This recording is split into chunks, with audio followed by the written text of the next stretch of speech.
শহুরে জীবনের ব্যস্ততাকে দূরে সরিয়ে শিশুদের নির্মল আনন্দের এক টুকরো খোলা আকাশ উপহার দিল মেট্রোপলিটন চ্যারিটেবল ট্রাস্ট। উত্তর কলকাতার বুকে শুরু হলো বর্ণাঢ্য কিডস কার্নিভাল। রঙিন আলো, শিশুদের কলকাকলি আর উৎসবের মেজাজে এদিন কার্নিভাল প্রাঙ্গণ হয়ে উঠেছিল এক টুকরো আনন্দপুরী। পাখির প্রদর্শনী থেকে শুরু করে বিনোদনমূলক নানা আয়োজনে সেজে উঠেছে গোটা মেলা প্রাঙ্গণ। এদিনের এই জমকালো অনুষ্ঠানের মূল কেন্দ্রবিন্দুতে ছিলেন পৌর প্রতিনিধি এবং এই আয়োজনের প্রধান কারিগর জীবন সাহা। তার সুযোগ্য ব্যবস্থাপনা এবং নিখুঁত পরিকল্পনায় কার্নিভালের প্রতিটি কোণ আজ প্রাণবন্ত। অনুষ্ঠানের শুভ সূচনা করেন বরেণ্য রাজনীতিবিদ তথা সাংসদ সুদীপ বন্দ্যোপাধ্যায় এবং সঙ্গে ছিলেন সুব্রত বক্সী। এছাড়াও মঞ্চে উপস্থিত ছিলেন সমাজের এক ঝাঁক মূল্যবান ব্যক্তিত্ব এবং গুণীজন। তাদের উজ্জ্বল উপস্থিতি এই উৎসবের গরিমাকে আরো কয়েক গুণ বাড়িয়ে দিয়েছিল। সাংসদ সুদীপ বন্দ্যোপাধ্যায় তার বক্তব্যে শিশুদের প্রতিভা বিকাশের উপর জোর দেন এবং জীবন সাহার এই মহতী উদ্যোগের ভূয়সী প্রশংসা করেন। আনন্দের পরিবেশ জীবন সাহা এখানে প্রতি বছর করে থাকে। অসাধারণ উদ্যোগ, অত্যন্ত সফল একটি কর্মসূচি।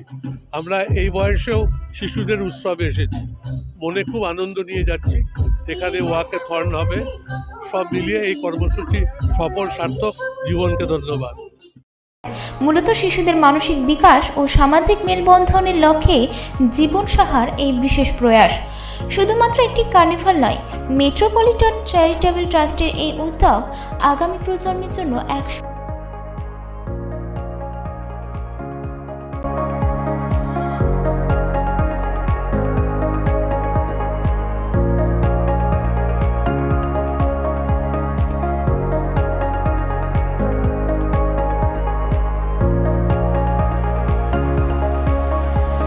নতুন নতুন চমক হয় না, চমক একটাই যে আমরা আছি সবার সাথে। বাচ্চারা যদি ডেভেলপ না করে আগামী ভবিষ্যৎটা অন্ধকার।